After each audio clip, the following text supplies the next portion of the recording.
Bonjour à tout le monde, bienvenue dans la première émission de Realize Note. Donc Realize Note, c'est une nouvelle émission du magazine programmé, un format très court, donc on va essayer en 10-15 minutes grand maximum de faire un petit peu le tour de l'actualité avec plusieurs intervenants, bien évidemment des développeurs, comme on est dans programmé, on parle avant tout de code et de techno. Donc c'est une émission mensuelle et chaque mois, comme je viens de le dire, on va essayer vraiment de brasser un petit peu les grandes actualités et de faire un petit point ensemble sur les nouveautés et les perspectives que l'on peut avoir pour les développeurs. Alors pour cette première émission, donc 2 décembre, donc j'ai le plaisir d'accueillir Sacha. Bonjour à toi. Donc toi, tu es dev.net. C'est ça, chez Neo16 Daily. Voilà, donc une ESN, et je crois même que c'est un pure player. C'est ça, pure player Microsoft. D'accord, super. Et Patrick, donc toi, tu es plus côté Delphi, et oui, Delphi existe toujours, et on va voir qu'il est toujours vivant, et que les nouveautés sont quand même pas si dégueu que ça. Tout à fait, salut François, salut à tous. Bonjour. Alors, la grosse nouveauté quand même de cet automne, c'est .NET 6.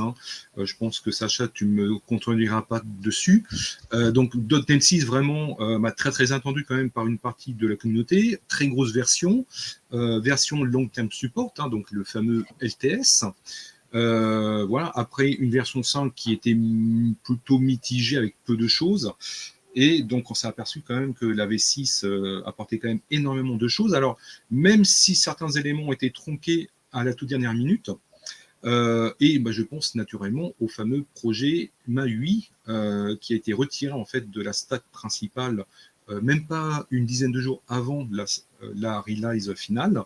Donc, apparemment, d'après ce que j'ai vu dans les dernières roadmaps sur GitHub du projet, on a une sortie pour février-mars, peut-être avril, c'est ça?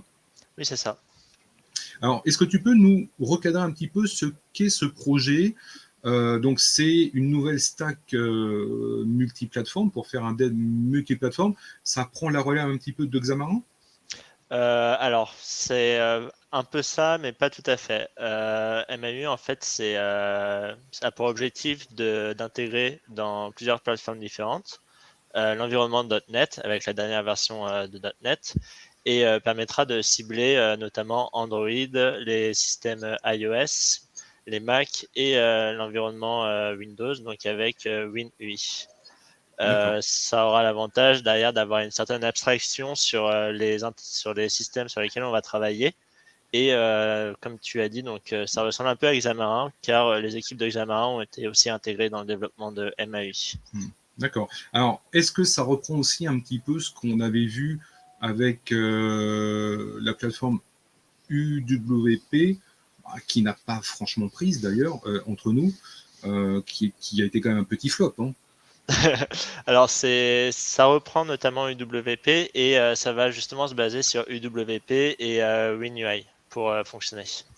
Et d'ailleurs, si on se base sur Android, Mac et iOS, là, on va être sur le Mono Runtime.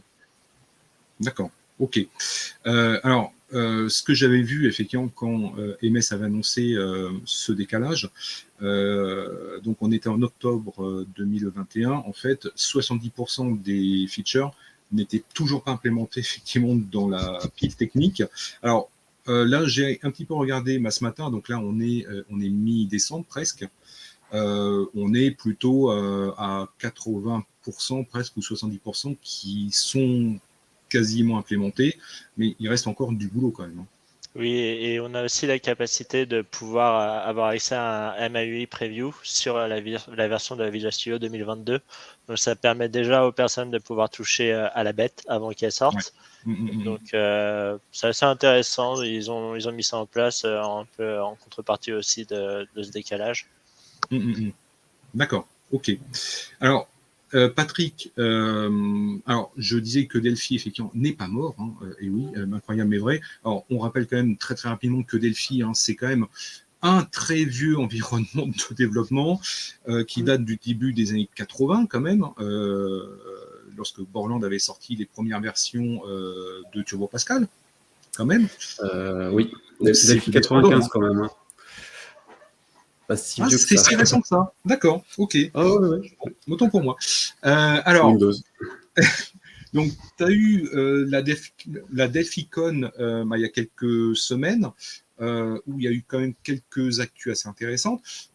Qu'est-ce que tu retiens, toi, de la dernière conf Delphi?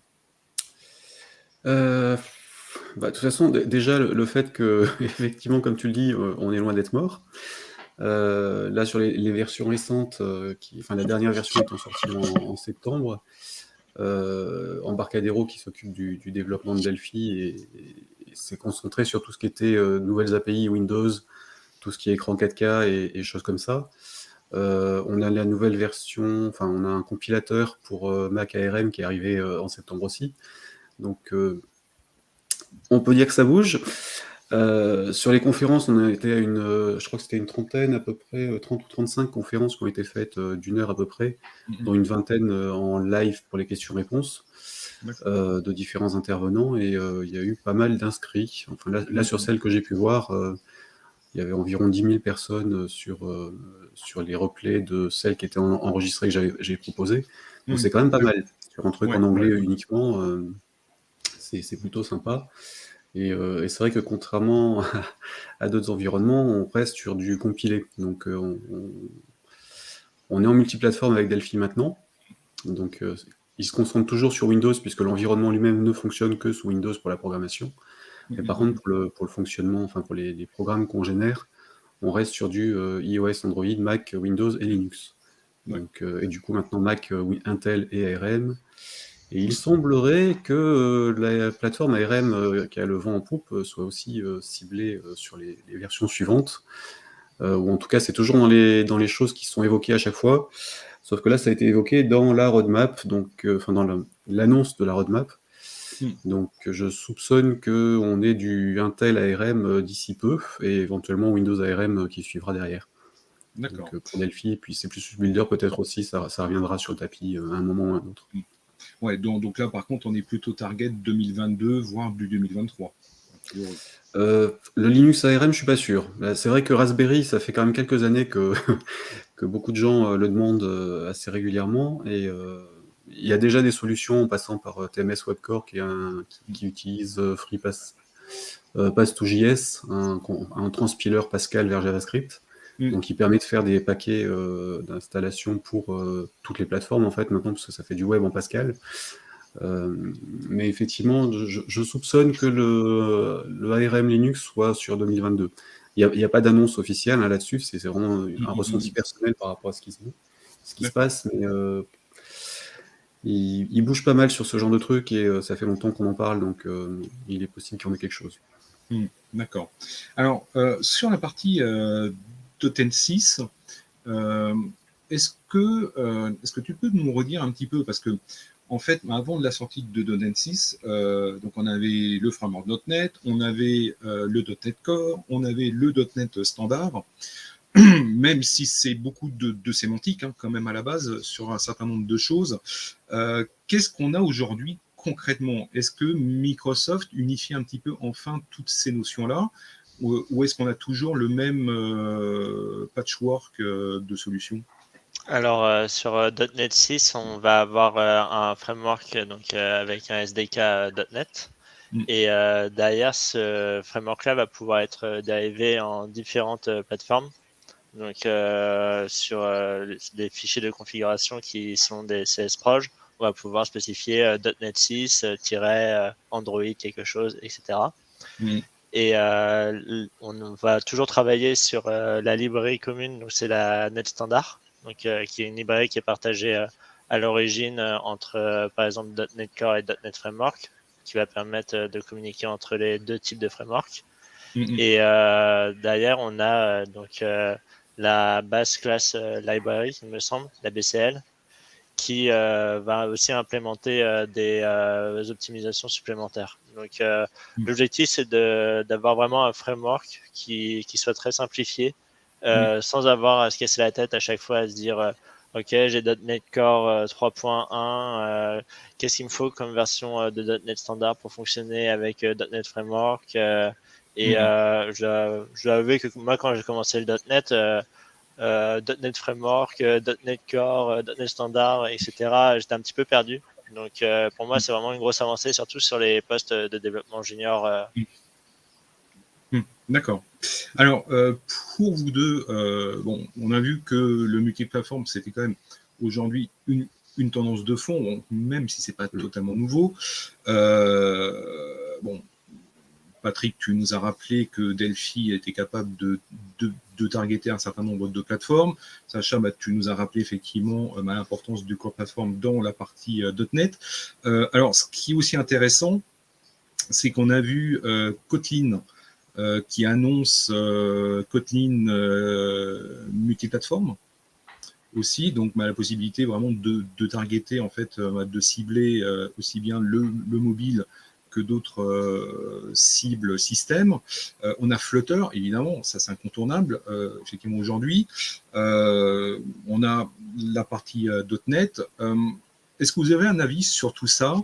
Ça fait quand même beaucoup de techno. Au final, est-ce qu'il va en rester quoi? 1, 2, peut-être 3, mais plutôt 1 ou 2, non? J'ai un avis assez tranché sur le multiplateforme. Pour moi, les applications multiplateformes, c'est très pratique dans un environnement entreprise pour faire des applications entreprises où les utilisateurs ils seront un peu poussés à utiliser les applications et on aura derrière un support pour expliquer comment utiliser l'application. Après, sur des applications qui seront grand public, j'aurais plutôt tendance à privilégier des applications qui sont dédiées, qui sont sur un langage dédié à une plateforme. Donc, par exemple, une application pure Android, parce qu'on va avoir quand même certaines particularités qui seront différentes entre Android et iOS. Et un framework multiplateforme ne sera pas forcément à même d'accéder à toutes ces fonctionnalités. Donc, je suis pas très au courant du multiplateforme pour ça, mais je pense que si j'avais à donner une techno, je dirais que ça serait Flutter qui serait potentiellement plus axé application mobile. Et après, sur MAUI, je sais pas trop comment ça va se dérouler pour la C'est suite. un petit peu tôt, de toute façon. Il faut l'avoir vraiment en main. D'accord. Patrick, toi, mais est-ce que tu as un avis aussi sur ça? Beaucoup. Mon gros avis, le point le plus important que j'ai là-dessus, parce qu'il y a Electron aussi, comme multiplateforme, dans le style calamiteux d'ailleurs en termes de temps de réponse et de charge d'une manière générale, mais c'est vrai que la plupart des frameworks qui permettent de faire du multiplateforme, que ce soit du web ou d'autres technologies qui font des vrais programmes compilés derrière, il y a toujours le problème de conception du logiciel qui n'est pas forcément adapté à tout le monde. Et là, c'est vrai qu'un outil qui fait de la programmation multiplateforme, qui permet de faire du mobile et du desktop en même temps, aura tendance à avoir des utilisateurs, des développeurs qui veulent faire tout avec la même base de code. Alors même si techniquement c'est possible, c'est pas forcément une bonne idée en termes d'interface utilisateur. Ah, d'ailleurs, c'est ce qu'on voit avec Flutter, web, desktop et mobile d'ailleurs. Ouais. Et c'est vrai que le côté accès aux API peut aussi jouer, effectivement. Après, tout le monde ne pose pas forcément les bonnes questions quand ils choisissent un environnement de développement. Donc ça, après, c'est un vaste sujet qui est là depuis le début, en fait.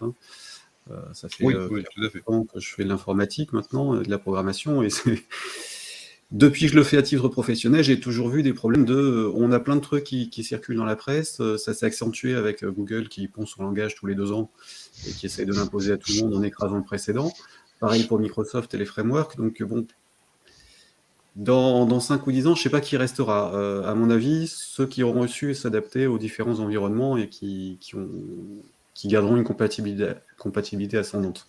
Alors, donc moi, ce que je peux il y a dire, du Windows potentiellement, du Delphi, et puis d'autres technos plus récentes. D'accord. Et c'est vrai que sur les récents, quand je vois la difficulté d'installation pour utiliser Flutter sur autre chose que du Windows, pour programmer en Flutter, en fait, ou d'autres, je me dis qu'il y a encore du progrès à faire sur tout ça. Bon. Après, effectivement, la seule valeur très très sûre que l'on verra encore dans 20 ans, c'est COBOL. Voilà. C'est encore des banques. Voilà, ça c'est improbable, hein, de toute façon. Bon, voilà, c'est pas pour rien que c'est là depuis la fin des années 60, hein, au début des années 60. Alors, il nous reste quelques minutes. Donc, on est à quelques jours de 2022. Quels sont pour vous les 2-3 techno-clés ou 2-3 tendances clés que le dev devrait regarder ou qui peut être potentiellement intéressant à regarder? Qu'est-ce que vous en pensez? Est-ce que vous avez une boule de kryptonite là nous De vaisselle. Moi, je me suis intéressé dernièrement au Rust, qui est présent depuis pas mal de temps, mais qui a un potentiel assez intéressant, notamment à des personnes qui veulent faire un peu de programmation système et qui s'ouvrent de plus en plus vers tout ce qui est interface web. Et il a l'avantage d'avoir des performances qui sont quand même accrues avec une facilité d'utilisation plus importante que du C et qui sera il est carrément plus rapide que du Python. Et il est notamment utilisé dans NPM par exemple pour tirer tout ce qui est package. Quand vous faites un NPM install, vous le voyez bien que ça prend des heures. Mais pourtant c'est du Rust derrière, donc imaginez si c'était pas du Rust. D'accord. Donc, pour toi, Rust, alors, c'est un langage effectivement à regarder, en tout cas à considérer, et puis à faire quelques POC pour voir un petit peu ce que c'est. Hein. C'est bon ça? Tout à fait. Okay.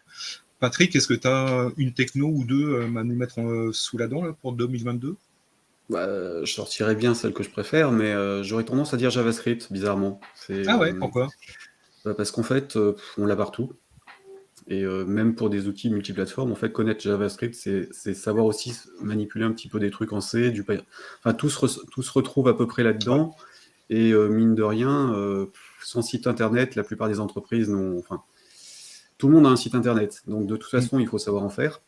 Et quand on est dev, que ce soit pour nous ou pour une entreprise ou pour un pote, une association ou autre chose, on sera tous amenés un jour ou l'autre à faire un site internet. Donc connaître les technos de base du web, pas forcément des frameworks, hein. Toujours une petite dent contre certains, surtout pour la lourdeur. Mais c'est vrai que JavaScript, c'est du C, c'est un mélange assez à la fois souple et puis un petit peu contraint sur certains trucs dans les versions récentes. Donc je le trouve plutôt pratique. Pas forcément comme base de langage à apprendre, mais effectivement à connaître pour tout le monde, oui. Je pense que c'est un bon plan. Après, super. Ne pas se limiter à ce qu'on fait au quotidien de toute façon. Oui, tout à fait. C'est la chose à retenir, je pense. Ouais. Tout à fait. Écoutez, merci à tous les deux. On arrive au terme de cette émission. On a même dépassé de 2-3 minutes. En tout cas, un grand merci à Sacha, un grand merci à Patrick pour cette première émission ensemble. Donc, nous, on se donne rendez-vous pour Realize Note émission numéro 2, fin janvier. Merci à tout le monde, bonne fête et à dans quelques semaines pour la prochaine émission. Merci. Au revoir. Merci.